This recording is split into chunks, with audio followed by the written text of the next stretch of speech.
This is the Andy Social Podcast. My name is Andy Dowling.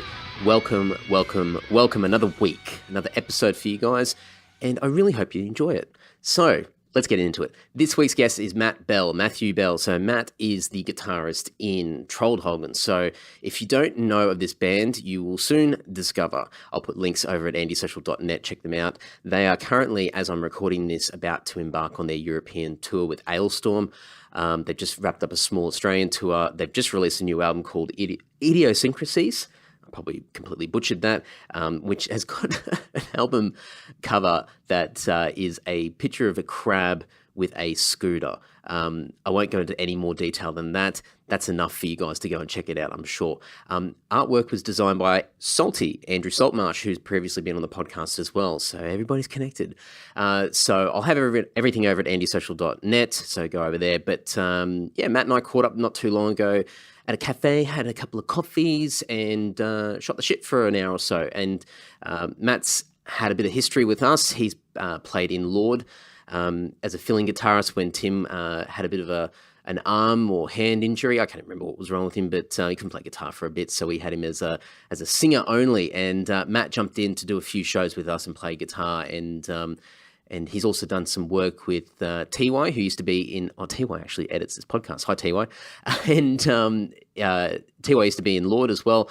And TY and Matt have done some stuff together with Germ, Autumn's Dawn, and a bunch of other stuff as well. So anyway, we cover a bunch of this stuff in the chat. I'm going to stop crapping on. Please support Matt and everything that he's involved with. Why am I saying all this stuff? I could say it at the end of the episode. Anyway, please enjoy this episode with Matthew Bell of Troldhaugen. How exciting is this? I'm ecstatic. How you doing? I'm good, thanks, Andy. How are you? Yeah, good. I'm trying to drink my coffee and talk at the same time. I'm trying not to put on like a TV reporter voice. What's your TV recorder voice? I don't have one, but it just feels when I'm holding this, it feels like I should have one. Do you feel really self-conscious that we're sitting in the most central point of this cafe? I think everyone thinks we're a big deal. Yeah. Like, oh shit, who is that? Who are these guys? Maybe I should ask for their autographs. Did you ever think like starting off in Night Quest and getting to here now, sitting in this cafe with microphones? If you told 16-year-old me that I'll be talking to the Andy Dowling from 16-year-old me's favourite band, Lord, I would legitimately be stoked. Now, not so much. No, not so much. Now it's like, bit of an anticlimax. It's like, sweet, really. I'll get a hot chocolate out of this. That's right. The perks of being in a super high-profile band now. Tell me about it. Sorry? Tell me about it.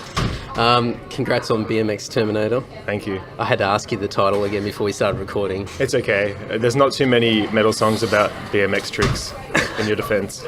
It's pretty catchy. I was showing Jess last night, and Jess is pretty hard to impress now. And as soon as she saw the video footage of that robot actually riding the bike, she lost her shit. Simon did that. I can't watch it without crying.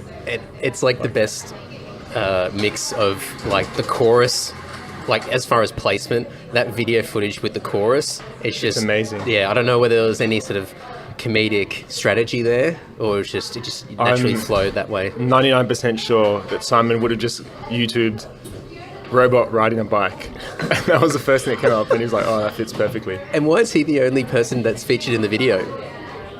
Because, that's a good question. Because he edited it. Oh, okay. That's a question for him. I didn't think of that before. We have footage of all of us. I was like, right at the end, I'm like, oh, that's cool. Here's a bit of the band now. And it's just Simon just doing a fill. In his defense, it's a cool drumming part. Yeah, it's pretty good. The guitar isn't very impressive. So I'll give him that. So that's the first song off the new album. I'm just doing all the stock standard, like, hey, how's the new album go? Blah, blah. It's pretty out there, but I guess some of the stuff that you've been doing previously has been out there, but it still looks like you're taking it to the next level. Yeah, it's good because this album, like we started off, as you would know, I don't know if anyone listening to your podcast would know, Troldhaugen, my band, started off as like a bunch of teenagers wanting to be Norwegian and like legitimately live in a forest in Norway. So like we were all on board with the heathen folk stuff, and like over the years we've slowly become less and less that and more of ourselves, and ourselves are just idiots that think stupid shit is funny. You don't even have like when you started, like as you said, it was like this folk metal sort of thing, and you like image-wise and everything. We had like pelts and stuff. Yeah. We had animal fur on stage. And now I don't even know what your image is now. You don't really have one. It's just whatever floats your boat. Yeah, and I think that's cool, and it fits us. Especially because it's not our job, so we're not really bound to, like, you know, those like crusty European bands where they're 50 and you know they do not want to be doing thrash metal, but they have to wear that denim jacket. That's it. People get pissed off if they suddenly got rid of it. Yeah, it's good for us because we don't really have there's nothing keeping us doing what we're doing, so we just kind of progress as we go. And for some reason, we've kind of degressed into just immature stupidity. So it doesn't matter if it crashes and burns. Yeah, well, It doesn't matter. It's almost like we're trying to crash and burn, but in such a cool way that everyone's on board, and it works. Like, it's like our album cover is a crab on a scooter doing a tail whip. Like, that's sabotage for sure, but in a good way, because everyone's like, "Well, that's fucked. I never would have guessed that." Is that? Oh, well, that concept alone. Who in the band came up with that? Was that you? Do you know the scary thing? Yeah. We're all so on board. Like, our group conversation is just like, "Oh, what if there's a crab?" And it's like, "Haha, that's funny. What if the crab's riding a scooter? Haha. Wait, what if the crab's doing a tail whip on a scooter?" Oh, so it's just everyone backwards and forwards. Yeah, we literally had a back and forth argument because we all wanted the crab to have sunglasses. But Pete was like, "No, I think it's too ridiculous." And we're like, "No, we like it." And then had a bit of a 10-minute heated discussion about whether the crab should be wearing sunglasses. Has it got glasses? No. Pete won out in the end. He was right, it was a bit messy. But the idea of a crab wearing sunglasses when his eyes don't line up. He could have like held them. They're actually falling off his head. So the implication was they never were on his head in the first place. Oh, right, there we go. Some artistic genius. Actually, there. that's where it comes from. We put a lot of effort and thought into being as stupid and nonsensical as possible. That's what it's all a result of. That's the purpose of it. Yeah. Yeah. But was that the case before this album, like with the last album, or was it more of a case when this last album sort of finished up? I think the chronology of Troldhaugen, if you really want to get into We've got time. non-exciting. So we start off, first EP is like full-blown just us ripping off all the European bands. Then our first album, Ramshackle, which we actually recorded with your dear companion, Lord Tim. Ramshackle, that kind of started to get a bit wacky because we've always, like me and Jarris, the singer who started it with me, we've always been into like Primus and Frank Zappa and a bit of weird stuff. So that kind of slowly crept in with our first album. Then our second album was even weirder, but still a bit like fantasy based. Mm-hmm. And then like that was 3 years ago, and since then we've all grown up a bit, and we're just like, we don't really identify, I guess, with like the folk metal scene, or even like no one else in the band really listens to metal except for me. Yeah. And so we're just kind of like, well, let's just do stupid shit. Let's just be as true to ourselves, and scarily, that crab on the scooter is us being true to ourselves. It's pretty cool because I think some of the stuff that when you were last touring, I mean, you guys had, I don't know if you were wearing this on all the shows, but you had like the whole surf life-saving thing happening. I reckon that was the best stage where we've had. It was pretty good. Yeah. No spoilers, but are you going to go just on a completely different tangent? Because obviously there was a video you put up last night, or Simon put up last night as well. How sick is it? Where is Jarris in the trolley? Yeah, we're doing promo photos, and we just found a trolley. It sort of worked out perfectly, but I'm not sure if that's going to be our image, but we definitely always try to change it up so that we don't have a defined image. And that's cool. I think the fans like going to a show and being like, what the hell are they going to be dressed as tonight? Like, are you going to change it from show to show, or are you just going to try and stick with one thing for the shows for this particular album? For Europe, I reckon we'll probably have between maybe just like 2 or 3 different things, just to make it, because it won't matter, the people at the shows won't know the difference, but at least for us it'll make us a bit, and mix it up a bit. Do you already know what they are, or have you got an idea? I have a vague idea, but usually at like the 11th hour it comes together, and somehow Jarris always pulls out this amazing costume in like 2 minutes notice. Is he the costume designer in the band?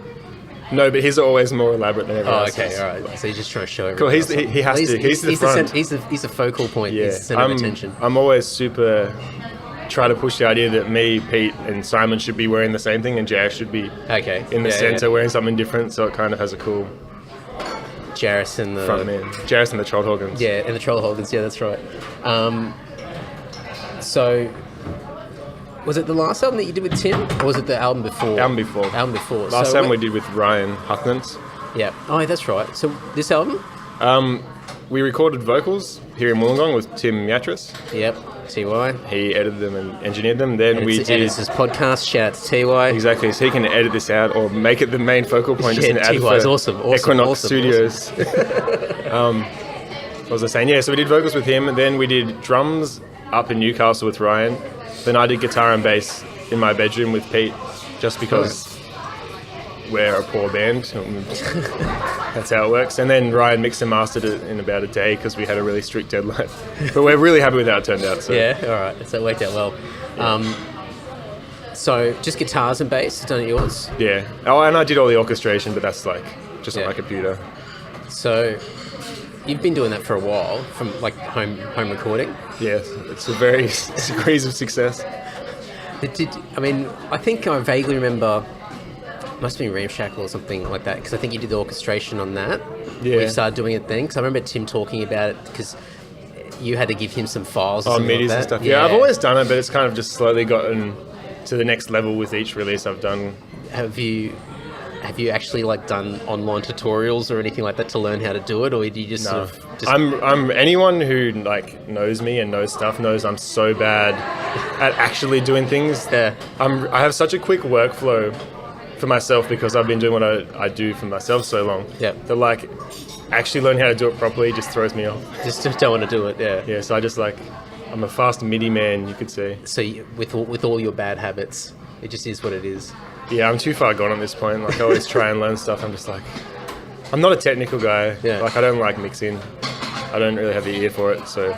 I just, for years, Tim's always pushed so hard for us to record, like, our guitars and everything at home on our own, like, PCs and whatever, and then just send the files over, and then he can dump them in and fix them up. That's the way to do it. We've never done it, though. Mark's done a little bit of it, and I've just never... I remember one point...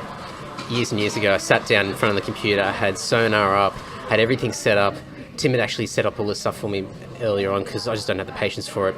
And I had the track to play along with, and I got like the first 2 bars in and fucked it up, and I went, nah, stuff this, turned off the PC and just went and got a beer and did something else. That's bad. And I just don't have the patience for it. And I've always loved the idea of recording myself and programming stuff and whatever. The actual doing it. And it even got to a point, and this is how bad I am. Last night I was sitting on the couch and I'm like, I need to find out a way of recording riffs into my phone, but without using anything. It's almost like as if you had some podcast equipment, you could record riffs. Well, I didn't even get that far. That was too complicated. So I'm looking up apps on my phone to see if there's anything. There's heaps. Well, there was like a GarageBand band one, and then that was shit because I didn't want to use like a preamp or anything like that. And so I'm like plugging straight into my phone. And you don't even need that. Just use the mic on the phone. No, it was crap. It sounded like shit. So I just gave up and I deleted all the apps. And then yeah, I know. No, but I totally get that laziness on this because we've never done guitar solos before, and for some reason I've started doing a bunch of bitch and guitar solos, and then so like my demos are really in depth, they're pretty much the full song, and I went to re-record guitars, and one of the guitar solos I'm like, I can't be bothered, so I just kind of quantized it, moved a bit more in time. So the original demos on the album? Yeah. I think there's some of that stuff that we've done where Tim's recorded stuff in like sort of on a demo, and he's gone, you know what, that's actually pretty good. I'm just going to keep that. I'm kind of like a strong believer in that an album is always just going to be trying to sound as inspired as the demo. Yeah. It never does. Yeah. Like the first, like when you're just like, oh yeah, that's a good idea, let's do it. Like it's never going to sound as good as that. Yeah, especially like... It's something about like that feel or whatever. Yeah, exactly. The vibe's never going to be the same. So like, especially like if you sit there doing the same thing for like 10 hours, you're like, that's just going to have to do. Yeah. I've had enough. It's like when you're trying to learn like a riff or something like that, or a particular section, and the more and more you concentrate on trying to get it right, the more you fuck it up. The worse it gets and the longer it takes, and eventually you just have to stop and then do something else, then come back, and within one take you get it. Yeah, it just sucks it out. Yeah. I'm that with recording. I don't really like playing guitar. I like writing music, but I have to play guitar as a means of like getting my music out, and like I'm just so bad. So you're not somebody that has like a strong passion for guitar, and I really enjoy playing it, but I never learn other songs. I play it like to play pop songs or just to write music. Yeah. And like even when I did an album with LT a couple of years ago, I remember he said to me, I gave him the dry guitar track. He's like, "Wow, you really haven't been keeping up with your playing." It was true though. Tim's so blunt at Except times. when I did those Lord fill-in shows when I was like 18, Yeah. I wasn't even good then, but like I've never been at that level again. That's your peak? That was That's my when you peak. peaked? Yeah, and so it was just been downhill from there. I can't even remember. How many shows did you do? Oh, thanks. No, I can't. I thought there were special moments for it. No, like I remember you being in the band for a few shows. I think it was, I want to say between 4 and 5. Yeah, I remember. Remember it was a really sort of horrendous one that we did out in Blacktown. Yeah, for that radio station. I actually thing. showed that. I had that the other day because I'm a high school teacher. For those of you listening at home, and these kids were like, "Oh, show us your band." I'm like, "I'm not showing you the Crab BMX band." So I'm like, "Oh yeah, check out. This is when I had long hair and was young and good at guitar." I showed them that. I was playing to like 50 people in the tent. Oh, that was so bad. And then when you talk about, we were talking about image before, I was wearing like a Ghostbusters t-shirt and cargo Cool. pants or something Cargo like that. pants. Oh, that was when like zero effort put into anything. I think we knew what we were walking Well, I into, think- and so the effort level was just at bare minimum. I think it's better than everyone else just wearing Lord t-shirts, which I think is what the Oh, that's case what we was. do now. Or we do that now. Like we just Your Iron Maiden. yeah, that's it. We're merchandising. We're gonna get that branding out there, and it's easy because at least I don't have to think about what to wear. At least you don't have to buy a t-shirt. That's what Tim's been doing for years. Like Tim's wardrobe's just Dungeon and Lord stuff. So I don't think he's paid for a t-shirt in years, or whenever he gets a free Well, t-shirt. technically, he's paid a lot of money for a lot of t-shirts. Very true. Very true. That's a different perspective. He just on gets it. one of the run of 1,000 or whatever. Yeah, I think the only hassle that we have now when we play live is just to make sure we're not wearing the same t-shirt, because I think then that gets it. I think me and Ferno are wearing the same t-shirt. It's a weird look. Yeah, I remember that show, and then I remember there was one. I think we did the Gaelic. There was 2 with Days In. One was at Canberra, I think. That was the first one, and yeah, I blew the yeah. first song. And the second one was at Gaelic. And then I think it was at Blacktown one, and then one with Paul Diano. Oh, at Waves? No, it was at the Gaelic again. Gaelic again. The great Paul Diano. I don't know how great he was at the time. It was so great that we did 2 shows with him on 2 separate tours, I think. Oh, really? Yeah, just had to come back for more. But, I just remember we weren't allowed to look at him when he walked past or some ridiculous thing like that. yeah, I remember that. He was really, really cranky, which I don't think that's a new thing. I think that's standard Paul Diano. I think he's a cranky old man. Yeah. As if you wouldn't be cranky if you get fired from a band and everyone's like, wow, the guy who replaced you is the best singer of all time. Yeah. And you're a cranky old man.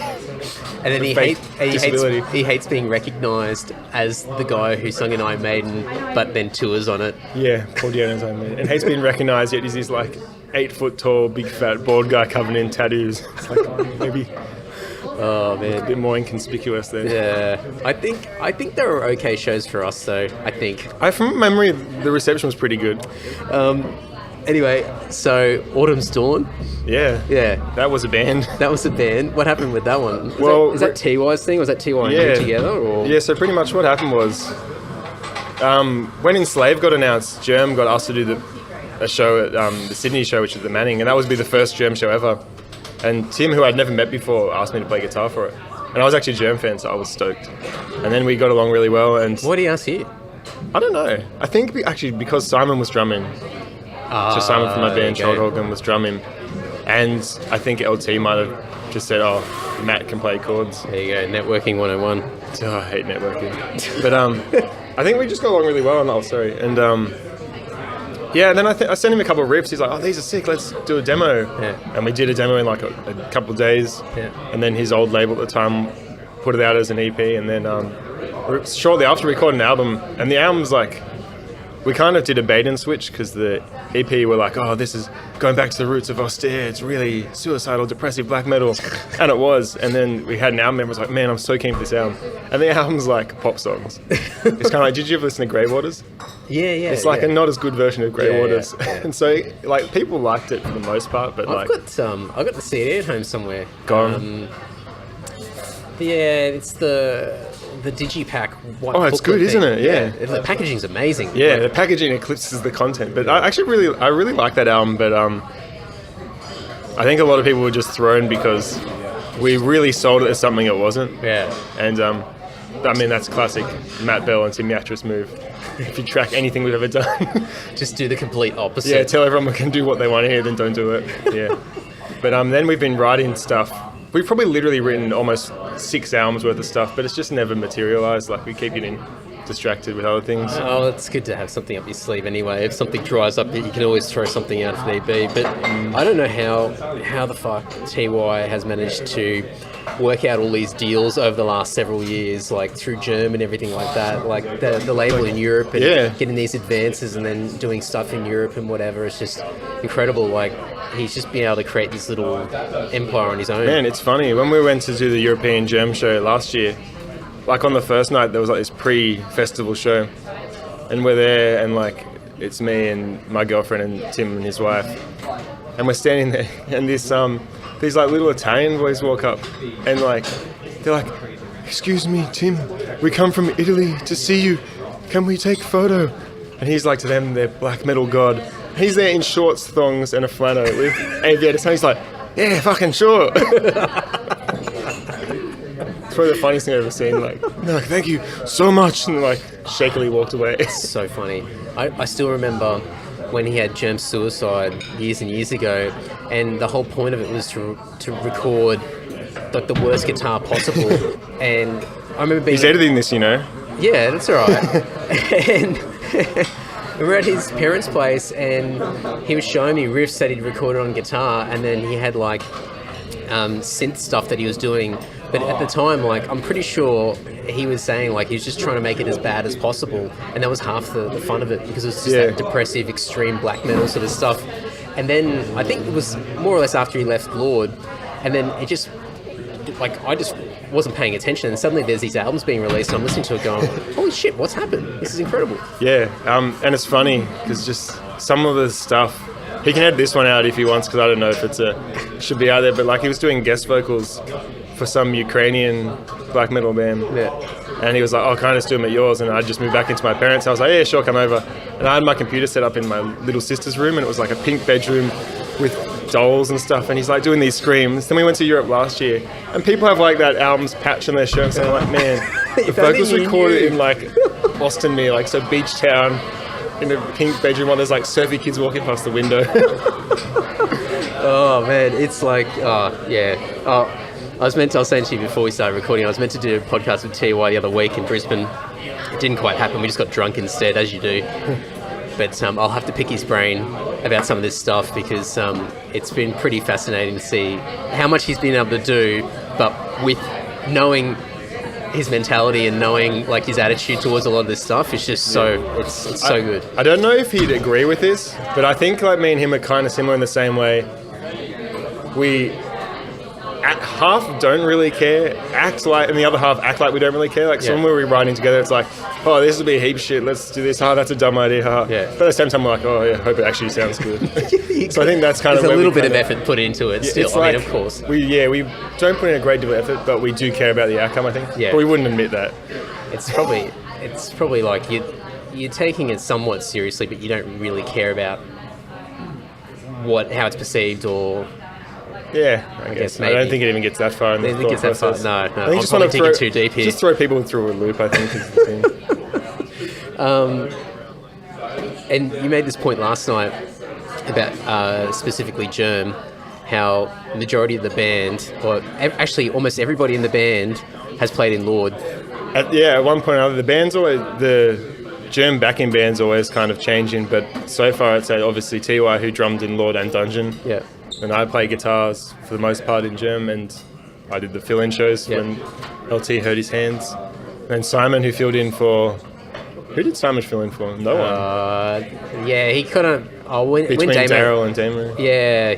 He was one of like 3 that filled in, And then Rob Giles filled in for you at a show. Yeah. Then I know... And Jimmy plays guitar in Germ here and there. And, and he's best friends with Mark, isn't he? Yeah. He's sometimes the designated guitar tech for Mark when he's too lazy to pack up his gear. Fair enough. Gets Jimmy to do it. Yeah, so there's a bit of it's funny how that's like a crossover, but they're completely different musical spectrums. And like the Germ fans would absolutely hate Lord. Probably vice versa. Yeah, probably vice versa, more than likely. That's weird. It's funny, like, it's such a... I don't know if you'd agree, but it's such a Wollongong thing, as far as, like, at least from my perspective being an outsider, because I've never lived here, but all the Wollongong musos at least appear to be sort of incestual as far as they all all just playing with each other's bands or projects or forming new things. You think metal is bad? Wollongong is so fucked. The music, like seriously, ever since like I've lived in Wollongong my whole life except for like 2 years, and like you have bands here that are like the local legends. Yeah. And they've done maybe one Sydney gig in like 20 years or whatever. Yeah. Like, if you like played the Octa Tavern, you have made it. You're a king. Like, I have no love for the Wollongong scene at all. So I proudly say Troldhaugen is Wollongong's finest whenever I can, just to get a rise, if nothing else. Well, I think you got to play a few more shows at Dicey's or something like that before you can really take that title. Yeah, we moved up to the Uni Bar now, so that's all right. We're playing a going away show there. That's a big time now. Well, I mean, I'm guessing we're playing the small stage, but it doesn't matter. Yeah, well, that's as far as we got. We weren't allowed into the bigger room. We struggled to fill in this. To be fair, though, it's a pretty damn big room. It is a big room. A lot of. Yeah, actually, I'd much rather play in a tiny place than a big room with like 3 people. We did the 12-foot ninja shows in the main part of the Uni Bar, and like there's a fair few people, but like to fill that up, you'd need upwards of 500, I would think. Yeah. There's been a few shows over the years that we played where, actually, there's one we played out in Broken Hill. Tim's sister has a pub out there, and it's this massive theatre. It's huge. And back in the day, they used to get like, I'll just make up bands now, but like Cold Chisel and whatever would go through. But all these big 80s acts would go through and they'd play there. And it would literally, this place would hold probably 1,000 people. It's like metro size. Oh, in Broken Hill? Yeah, it's impressive. You walk into it's this corridor down the side of the pub, and then you just open these doors, and there's just this theatre with a balcony and everything in there, and you're just like, what the hell? And you just played there? And we played there. Is this where you had to get the $10 million in liability insurance or something? No, we played in another place in Broken Hill, it was another theatre for an all-ages show, and we needed it for Keep that. playing in Broken Hill. Who's booking your right. tours? Well, yeah, me. But the last time we played there with Electric Dynamite, and there was some sort of local rivalry between some of the metalheads and the security that was looking after that venue, and something had happened a few weeks prior, so they boycotted the show. Sounds like a Steve Ravik movie.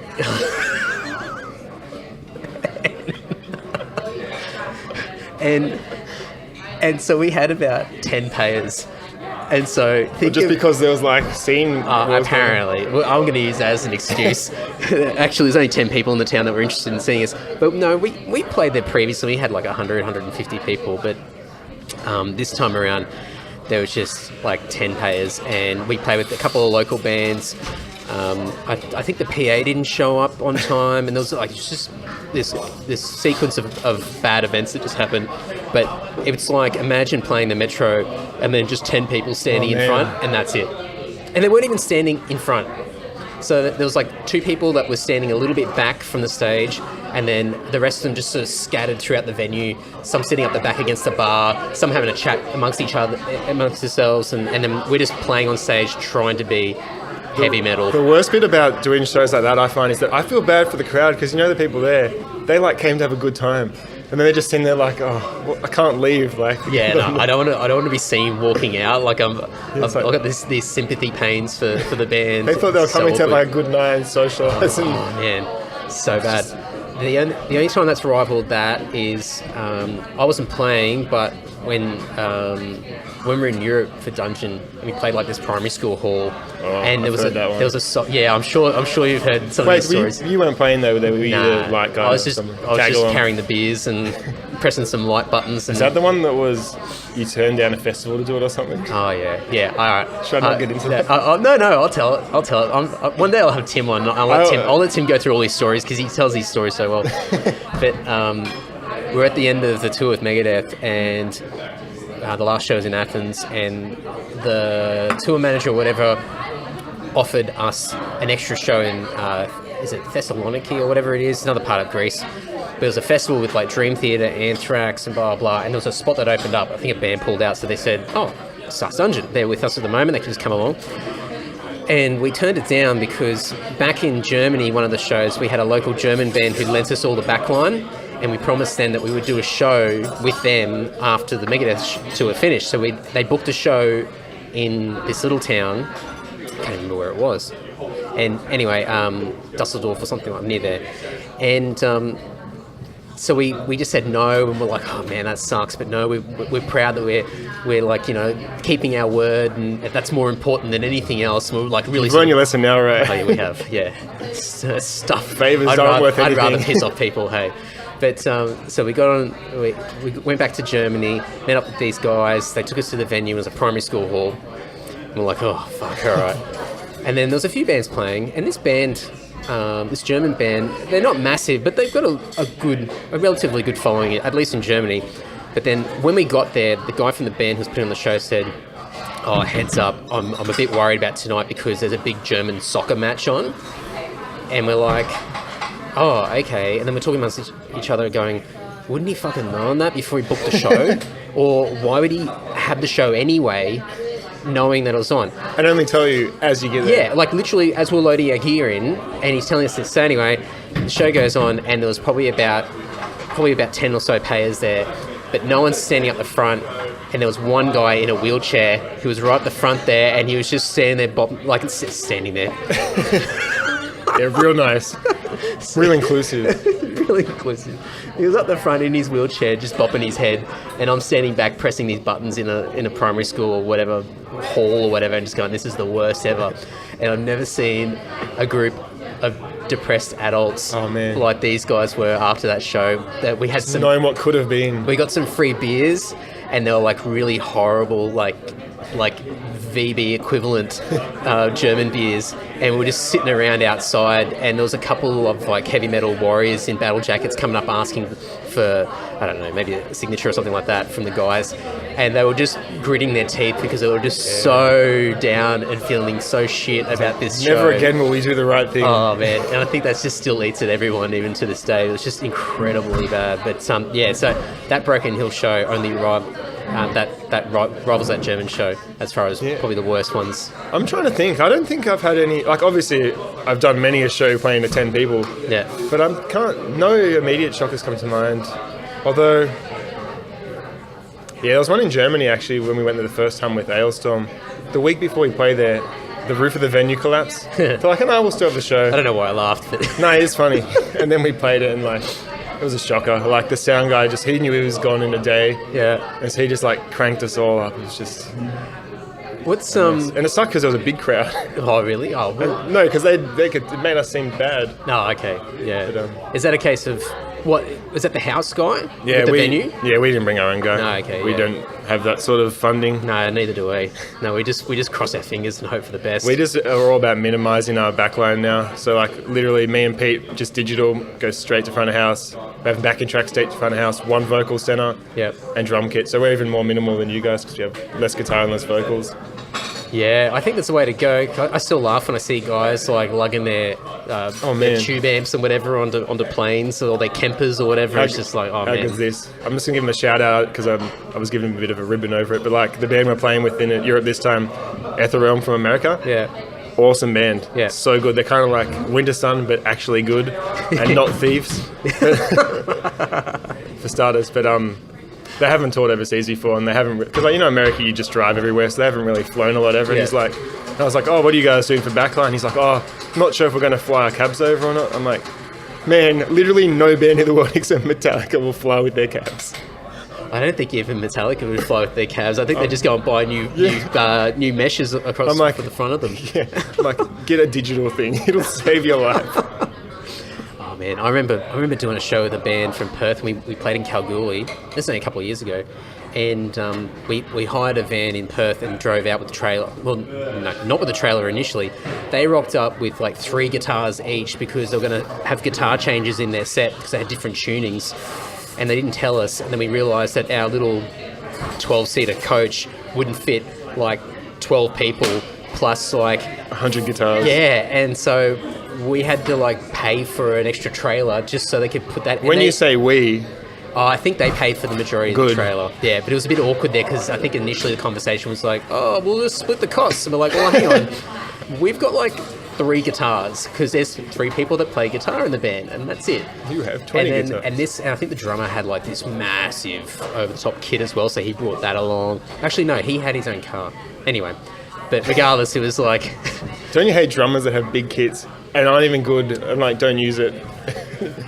Man, so many times over the years we've played shows, especially like when you tour, because you don't bring your kit, so you just have to rely on gear sharing. And Well, we always fly with our kits. Oh. Checking in bass drum, Oh. triple bass drum.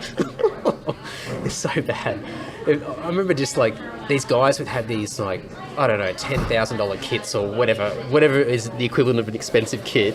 That sounds expensive to me. Yeah, I don't know. I don't know what kits cost, like a couple $100. Yeah, sure. and they're like, you know, rack mounted, or they got like double bass drums and or these massive sort of cymbal setups and everything. And then you ask them if you can like play it, and they're like, No, man. nah, or yeah, but don't move anything.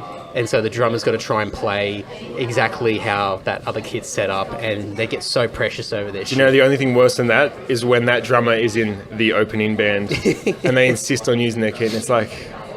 Yeah, that's it. And then you got to try and lug that off, and they take forever because they want to pack everything up on stage as well, so they bring all the cases out. Wait, is this including the time they spend like shaking hands with their friends from the stage and giving out the set list to like their mate? The local heroes. Someone brings in the beer. And that's the good thing about Troldhaugen, that we've just gotten to the point where we're so arrogant. And like, we're just only doing shows now that we want to do. Yeah. And it's made such a difference. Like, we stopped playing for a year, and because like it's a bit of a tangent actually. It's not related to anything. Because it's kind of related to just talking about all this crap stuff of being like a local band. Like, because every band's just like, you got to play as much as you can. It's all about exposure. And I was like, nah, man. I reckon we should try. Don't play for a year. See if people want to see us. And it has made a difference. I reckon we've gotten bigger from not playing. I think now it's like it's so much better to do it that way, because it's hard enough to get people out to a gig anyway these days. Yeah, let alone to see the same band they saw. Yeah, that's it. And especially I'm the prime example of this now, and I never thought I would be, because I was always like, oh yeah, I'll go out and support the scene, blah, Man, blah, and go out. 3 words I never want to hear again. Support the scene. But now I'm like, no, I won't go and see that band because I'll see them again in 6 months or whatever. Or like, I'm sure there'll be a better opportunity down the track where I don't have to like spend extra time traveling or coordinating other things and whatever. It's like, I'll wait until next time. And now like it's like for so many bands that still play every second week or every month or so in the same venue in the same city or town or whatever, it's just, it doesn't work. And there's no one. This is super... To me, I don't find there's really, in the metal scene at least, anyone in Sydney doing really anything really different. Yeah. And there's no new bands really stepping up, it seems. Nah. Oh, I wouldn't know. Well, I haven't been to shows for ages either, so... And I think... That's the thing, but I feel like there's nothing that's made me go like, got to go see this. Yeah, and I think even the bands that have got a bit of a following in Sydney aren't doing a great deal online either to sort of... I think it's all online, and I've had like a lot of disagreements with people about this, but it's all about if you have good music, people will come. Yeah. And like I know a lot of people subscribe to that. You got to network, you got to make friends, but it's almost like a Ponzi scheme. Like everyone's just there buying their mates' CDs, so then their mates come to their band. My goal is to be such a dick that everyone hates me, and yet we still get booked because people want to see it. I might need to learn violin first. But you know what I mean? Like, if you're good, people put you on and people see you. Like, I hate the idea that you have to make friends and like be seen like as a guy in the scene. Well, because it hasn't proved to work. Nah, and especially when you put gigs on that are just your mates, like. And the mateship overrides the fact of whether that band can actually pull people or is actually doing a good job or puts any effort into anything that they do. It's more of a case of, well, we're going to put on some shows and let's just get our mates on, and then bitch and moan when there's like 20 people that rock up and go, oh, this is crap. And it's like, well... We're kind of finding ourselves a bit stuck with Troldhaugen because for what we do, like what we're going for, the atmosphere, there's not a lot of bands that we feel fit that vibe, or if they do, they're kind of smaller than us. Yeah. So we're to the point where we're thinking we kind of have to almost cultivate our own sort of, because obviously there's bands we fit with, but like as it goes on, we're getting more and more specific as to what we want to present in the show. Yeah. And so it just means our crowd's going to get smaller, but hopefully we can start like working with people that really... I reckon you just break every rule in the book, and when you do a show, don't pick a typical live venue. Pick like a tiny little club or something like that, and don't put any other bands on. Yeah, just you. We're opening for ourselves in Sydney because we're actually releasing a double album. The second album's a rap mixtape. So like, yeah, we'll open for us because we really struggled to find like we're at a weird spot where we can headline Sydney, but not super comfortably. So there's not a ton of bands in Sydney a great deal bigger than us, but there's a lot at a similar level to us, so it feels awkward asking them to open for us, if that makes sense. Yeah. So we're kind of like perpetual middle band. But I think... So when we're headlining, it's hard to get a lineup where we're the biggest, but... I think it's just all perception, really, because, I mean, there's someone I know who's talking... is in a band and they haven't played for quite a while and they're trying to work out a way to do like their debut show back or do a launch show, and they're trying to work out the best way of doing it. Should they play with a bigger band and just be a support, or should they do their own, blah blah. And I just said, just pick a random like bar somewhere, like maybe in the Cross or Darlinghurst or whatever, hire it out as a private function room, and that fits maybe 50 people. Get your mates, and then just publicise it's been sold out, and that's it. No, but you're true. Perception is definitely... And everyone online won't know that venue. There'll be a small percentage... All they'll see is comeback show sold out. That's it. And they'll be like, this venue and sold out. And they'll be like, oh man, there's hype. And that's what I don't really... What kind of grinds me about supporting the scene, and I just sound like a dickhead, but I'm not a social person anyway, so it's not like... but the more you're seen out there in the scene... the more your perception is, there's that mate, like there's that guy. So when you see them on stage, it's like, oh, there's me mate on stage. Yeah. We're like, I want people to see you on stage and be like, that's a band, that's a show. Yeah. Do you know what I mean? Like, feel like a show, like when you go to see a real band, quote unquote. And I think it's that whole dressing up or some sort of image or visual on stage. Because I think you guys did, I don't know when it was. It wasn't last year, it might be the year before. You guys did a show, I think Andrew Craig put it on. Is that the Stag? That was really good. It was like, I didn't go to it. I think it was overseas. It was our album launch. Yeah, and you guys had like this whole carnival sort of thing set up. Yeah, Andrew killed that. He did so much work for that, and it paid off. We got 75 pre-sales or something. That's unheard of for Sydney, for people that don't understand. Like, no one buys pre-sales. The lineup, there was the supports was a magician. It wasn't you, was it? No, it wasn't me. It was a real magician, but like, I honestly don't know how we pulled that off. I think that was a perfect mix of like, we'd just come back from Europe. That was our album launch. Was getting a bit of buzz of that. Yep. Andrew really promoted that hard and had a solid theme. So what did you have? Like, because I think Andrew was telling me you had like some sort of sideshow alley sort of set up, like some... Yeah, I had Goosebumps playing on a projector the whole time, and then like there was balloons in the roof that we released when we played, and they had show bags. Like if you were first 50 people in, you got a show bag with like popcorn and stuff. Afterwards, it was a mess, but like, so that was the example.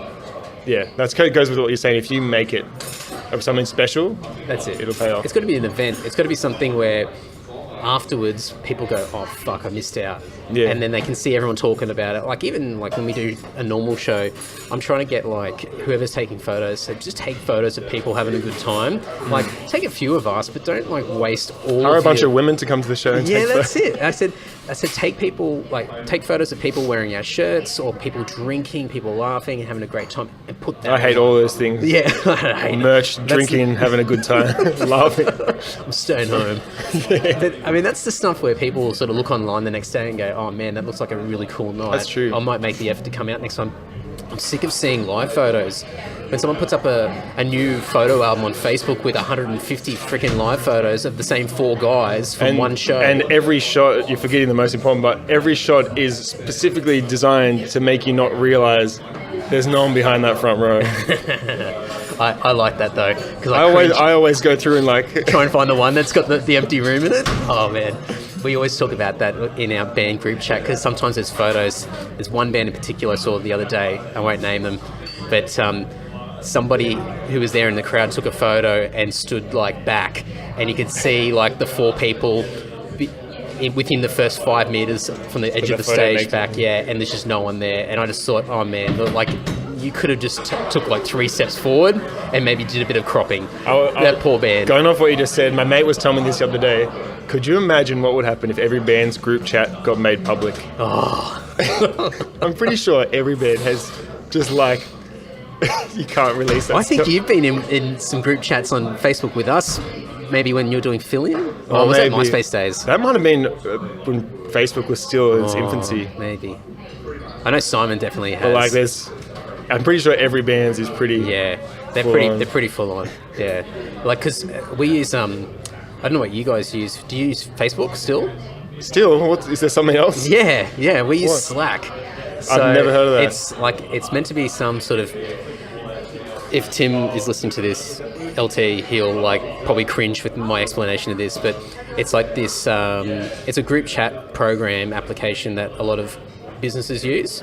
So a lot of startups all rave on about it, and it's basically like this chat program, but it's divided into channels, and so you can just create your channels. So for us, it's got album, debt, finances, touring, blah, blah. And so it's all categorized, and you only chat about those things in those channels. That sounds amazing. Oh, yeah, only chat about those things. We have 5 different Troldhaugen chats. It's Troldhaugen serious, Troldhaugen joke, Troldhaugen live.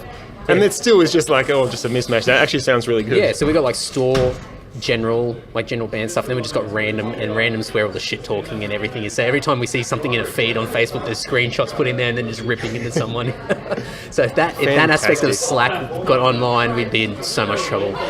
We'd be in so much trouble. You wouldn't be the only ones, at least. No. We might get a bit of sympathy from some other bands out there. Every band out there. Yeah. I feel like I've come off as really grumpy and negative in this. I'm not trying to. I think it's just what you said, I don't think shows are presented as being fun. No. That's what I was going to say. I don't know if you want to hear it, but Triple J actually opened my eyes to that so much. Yeah. I've always written them off, but then they played Viva Lower Vegas from the last album. Yeah.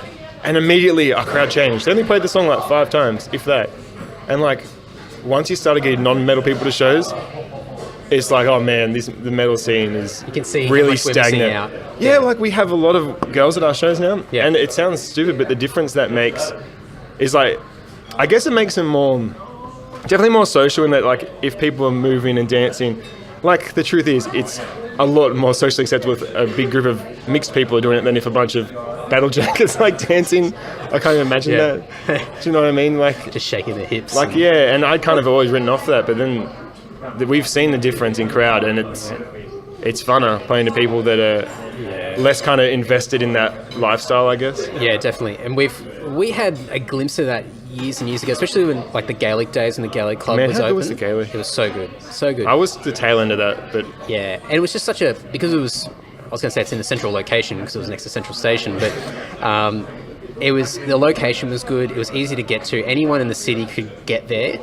And it was a social thing. So the girls would come out either because their boyfriends are there, or a whole group of them would go out drinking and they'd go and see a show.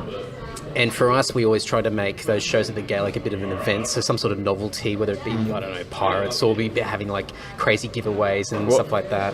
I wish, I talk about this all the time with all my mates, I wish I could go back to the time when I cared about metal stuff, because some of the lineups, I remember the Set in Stone album launch of the Gaelic, I think it was with, what's the Japanese band?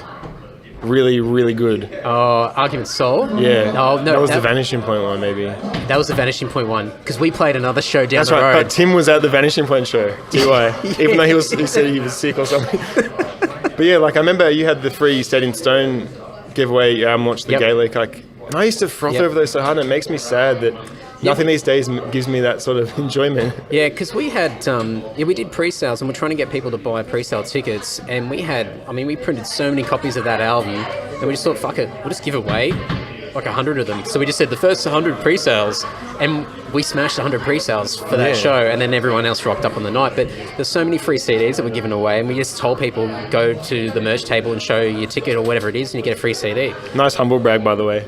What was that? Nice humble brag. Before I was we pre-sold 75. You're that's unheard of for Sydney. At our album launch, we smashed 100. Yeah, almost 10 years ago now. To be fair, Lord is a lot bigger than Troldhaugen. Well, who knows what it is now. For now, that's right. We'll be back. That's right. It'd be like the Kiss story with Blue Oyster Cult that they keep talking about. I'll tell you the difference for us, though. Once we kind of gave up on the idea of becoming quote-unquote big and stopped caring, that's when it started, I guess, happening. Do you know what I mean? Once you stop being invested in we have to do this to come off this way and do this and have a plan. We just do dumb shit. I think people can sniff it out. I think they can sniff out when you're desperate and you're just hounding people for opportunities for shows or whatever. We did it for years. I'd be emailing everyone under the sun for What, you?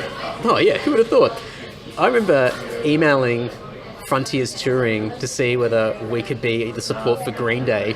Because that would have been interesting to see. I think T.Y. was still in the band. I think he might have been egging me on at that stage. But it was, the whole mindset was just throw the bait out there, and whoever takes a bite, just go for it. And even if it's ridiculous, we'll find a way to spin it to make it work for us. But at the same time, we're more focused on asking people for things rather than just getting on with it and just doing our own stuff and making it great.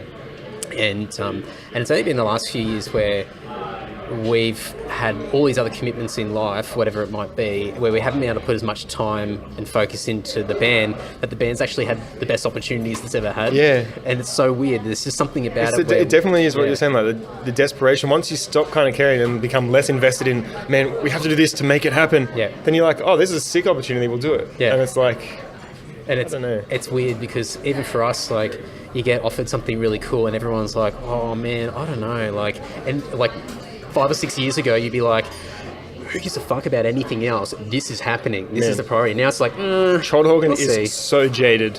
Like we've played with or got feedback from the bands that inspired us. Yeah.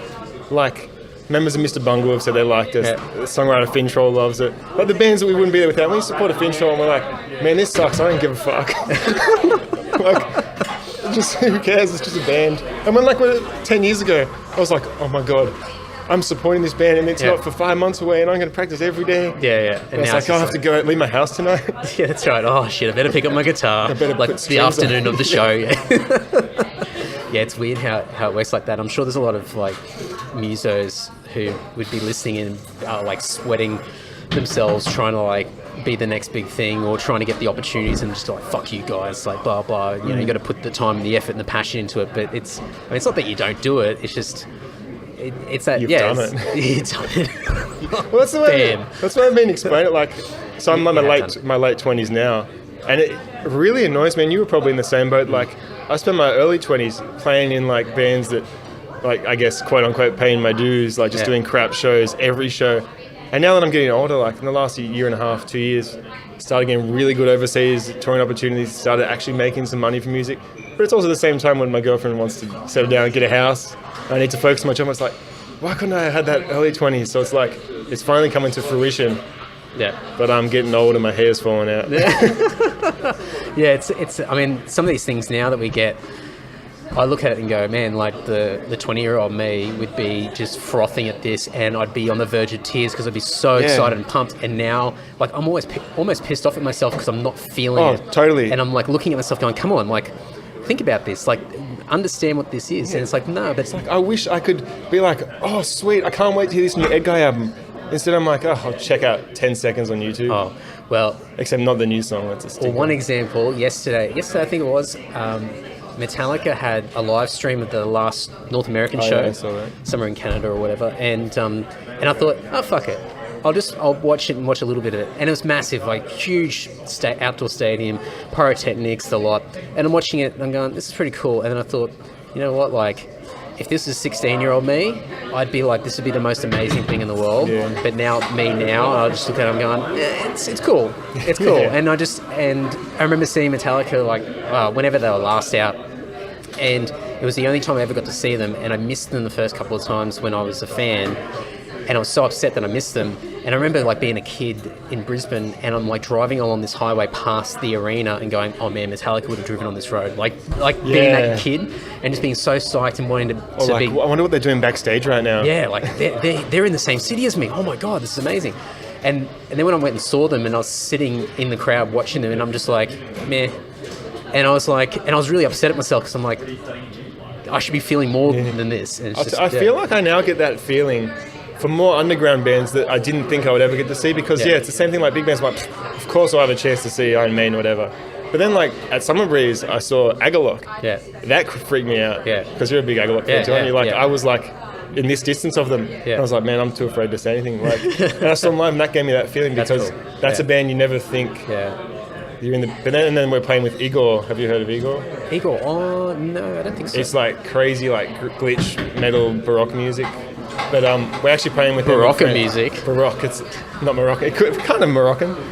And we're playing with them in a festival in Germany, and in France in a few months. And like that's tripping me out that we'll be in the same room as them because that's someone I never thought I'd get the chance to see or be near. Yeah, I don't know what it is. I don't know if it's a case of that we've had so many bands come out in the last 10 years or so that we never thought would ever come out here. Now we're a bit sport for choice, so we're like, meh, whatever. Like, who cares? Like, even when we did Prog Power last year and Blind Guardian were playing the next day, and we were like backstage and they're walking around, and I'm just like, Like, it happens so much. Like, you play with the band you want to see, and then you realise, they just finished. I've been talking the whole set and eating pizza. Yeah. I'll catch them next time, and then never. I mean, like, outside in the bar talking to somebody I've missed the entire night.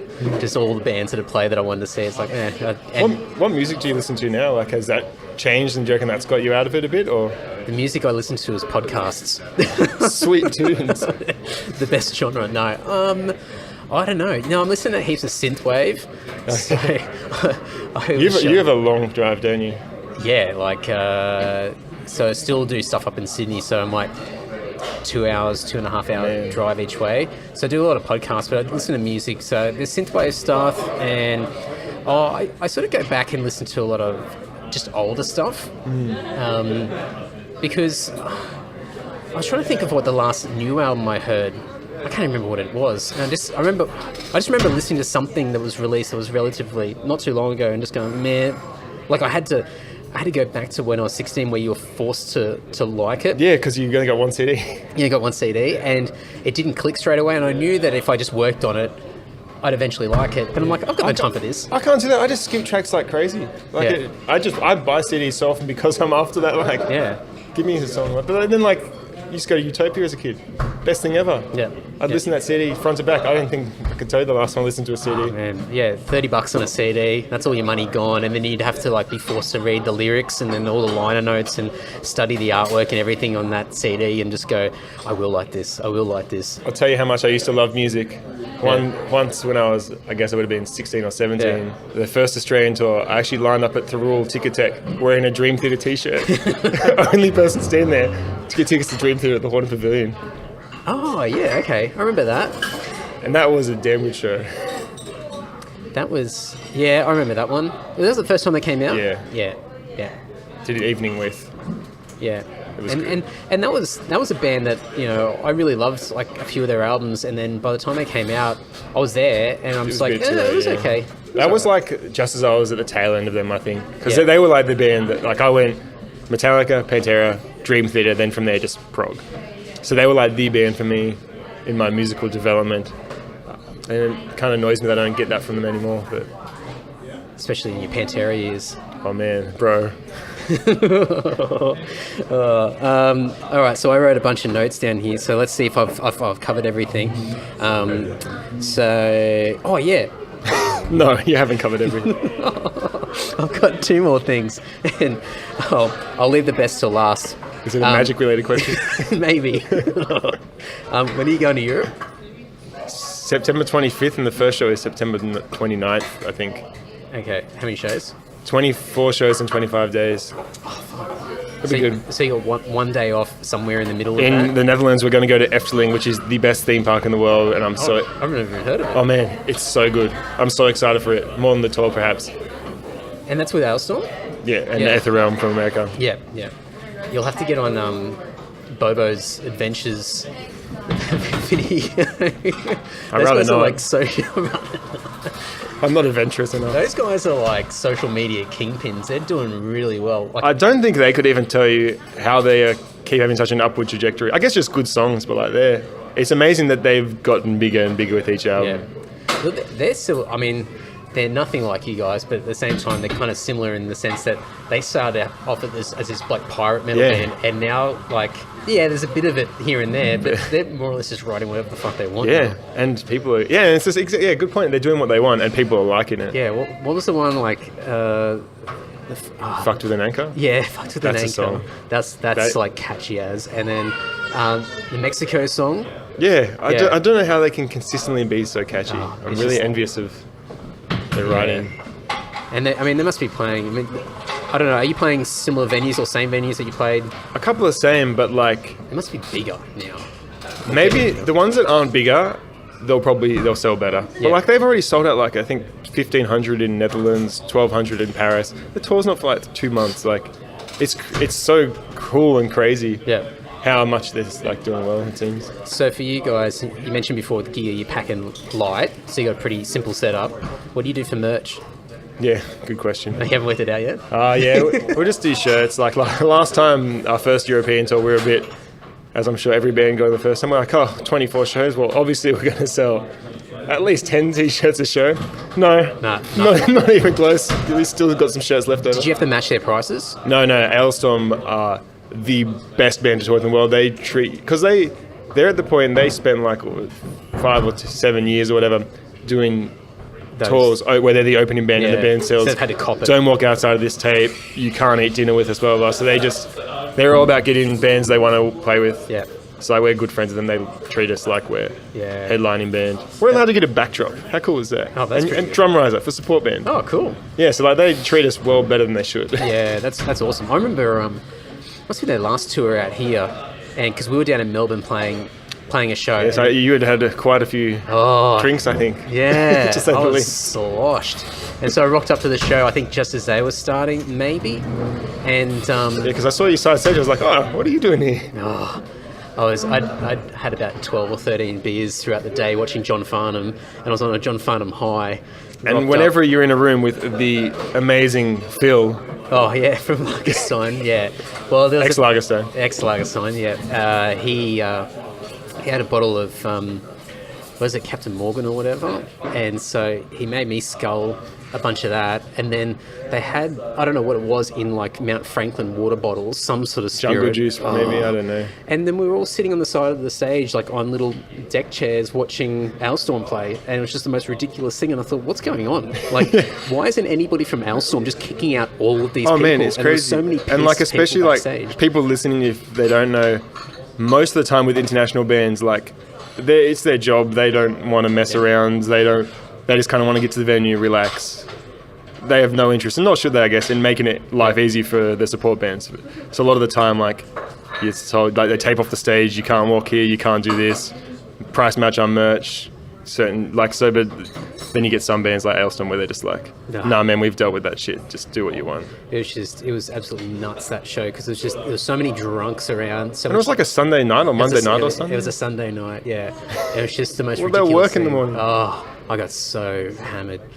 I remember just walking, everyone went to the Cherry Bar afterwards, and then I didn't even make it there. I was trying to find the hotel, and I was sending like these incoherent text messages to the rest of the guys to try and find me, and then I bought like 40 nuggets from Macca's and then split them up everywhere. Chicken nuggets. It was a good night. It was a good night. Yeah, no, Cherry Bar got really weird.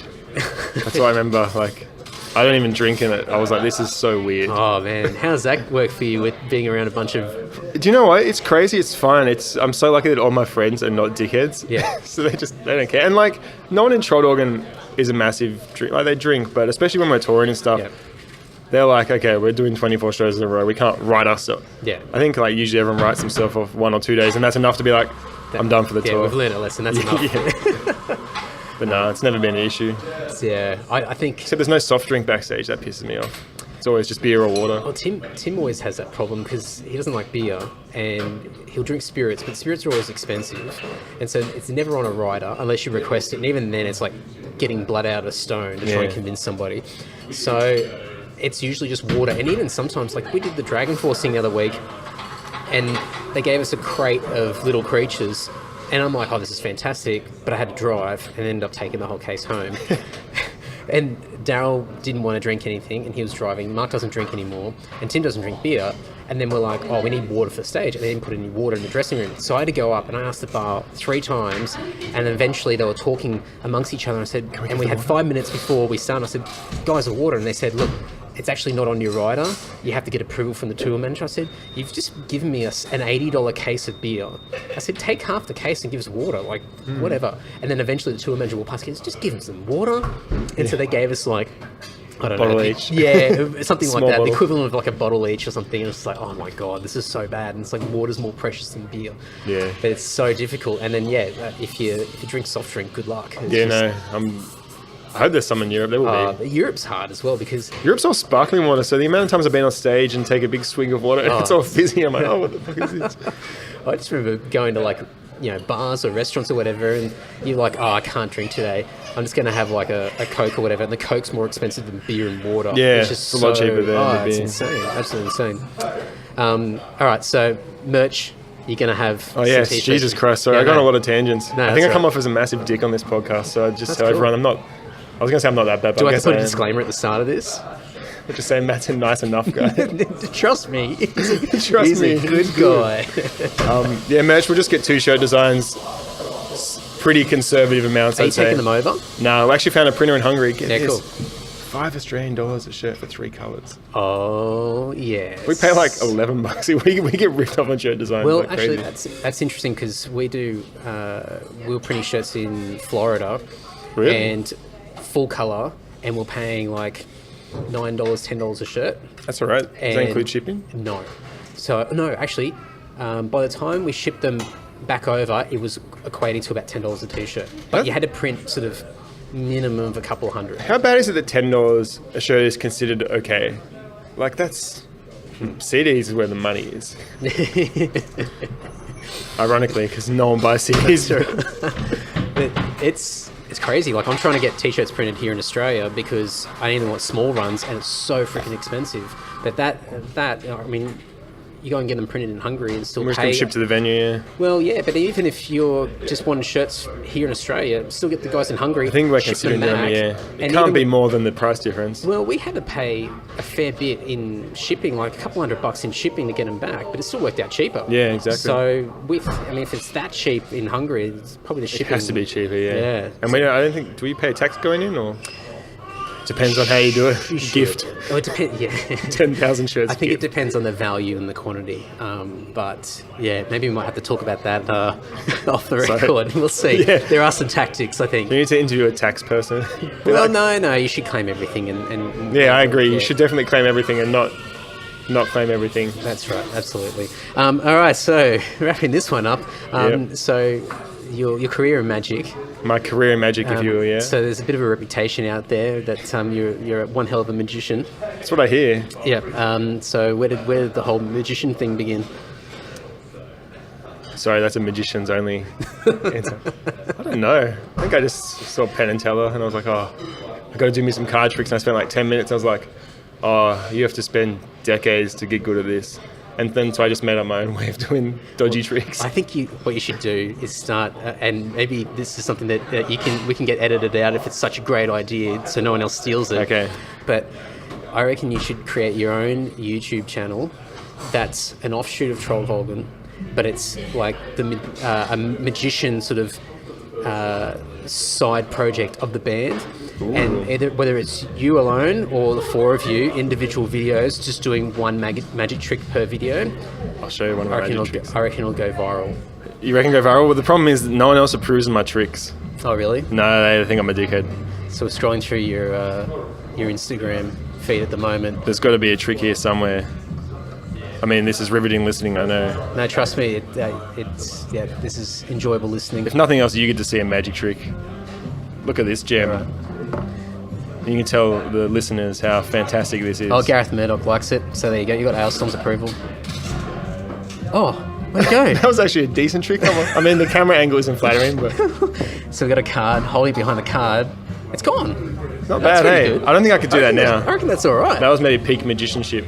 So I think all you need to do is just use that video, put a bit of music behind it, something a bit wacky. Maybe some Troldhaugen music. And put a little intro thing across the front and give it a ridiculous name. Like Matt's Magic. So even though that's a magic trick that probably thousands of people have probably done before, just give it a new name, rebrand it.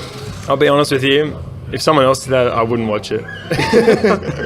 Don't think about what you would like. Think about what everyone else would like. There's a lot of shit out there. That's a good point. Think about all those bird videos and cat videos and dog videos. Just like, why bird video? That's a random... Man, you don't know about burbs? Oh, burb. I thought you said bird. Like it is bird, but they call it burb. Yeah. Memes. Yeah, memes. That's right, yeah. Or, as one guy called it the other day, memes. Memes, yeah. All right. Just gone to the point where... irony that could have been what he meant to say is some weird joke. We have to stop before I start talking about memes. All right, that's enough. And just gets cringy. All right. Thanks, man. Thanks, Andy. Bye. Thanks, everyone. Please go and check out Troldhaugen's new album, and I'll put a link to their single and video clip and everything in there. I really, really encourage you guys to check it out. It's just eclectic, it's out there, it's really weird. It's nothing that you would expect. I'll just leave it at that. Just please go to andysocial.net. I'm going to put a bunch of stuff in there, links to buy their new album, but also just to follow them on all their social media channels and just check out what they do. So it's really, really cool. But as mentioned at the start of the episode, they're about to embark on their European tour. By the time you're listening to this, they will be well and truly in the midst of that tour, playing with Alestorm all through Europe. So pretty cool. A little bit jealous, but very, very cool. So as always with all of our guests, if you want to go and support them, or you want to contact them, or you want to find out more about what they do and what they're involved with, andysocial.net is the best place to find all of those details. I've got show notes for every single episode so far, so please go over there. Thank you as always for listening, supporting as always, and you know how to support social media stuff, liking, sharing, etc., etc. Amazon portal link, paypal.me, everything's over at andysocial.net, so please go over there. What is next week? Who knows? I don't even know at the time of recording this, but episode 100 is coming next week. Stay tuned. Thanks, guys. Bye-bye.